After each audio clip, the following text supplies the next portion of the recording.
आं आसा खालामाखैमोन आंनि बिमा बुरिखौ लोगो मोनफैफिनगोन होननानै।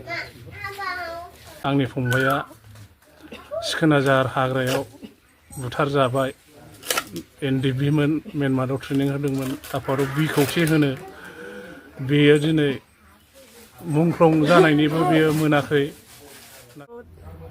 थैनायनिखौ फैसाखौ गरसेबो मोनाखै आरो लिस्टखौ आङो बै दिग्लिपारायावनो गथायखादोंमोन फार्स्टआव। ओमफ्राय उनाव नैबे दा फैनाय बे सार सालमारिनि मा डकुमेन्टस नांगौ होननायखाय जों गासिबो गथायजोबखादों। ओमफ्राय मिथिं दावथिङावबो लेंहरनायखाय जों थांबाय थाखादों। ओमफ्राय बिनिफ्रायनो दा खबर गैया दासिम खबर गैया। मालाया सिगाङासो मोनबाय, एसएनडिबिआसो गैया जाहैबाय दा। बेखौनो आंबो बिराद दुखु मोनदों। मानो बिदि खालायखो, आं सासे रान्दि रावबो गैया ओरै होननानै आं दुखु मोनदों आरो।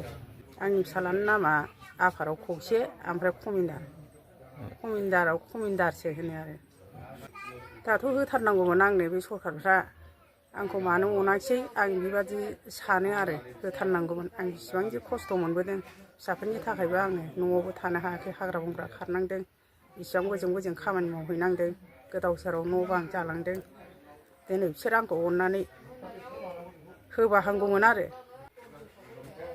जाबायदां गोबावसो आंबो थैनायखौ नुफैयाखै, आंबो दाबसेयावसो खारनानै खामानि मावना हैदों। सरखारनिसिम मानि आङो मोननायनि खावलायजानो लुगैयो आरो। अननानै एसे मावफुंनानै होबा हामगौ आं बेबादि सानो आरो।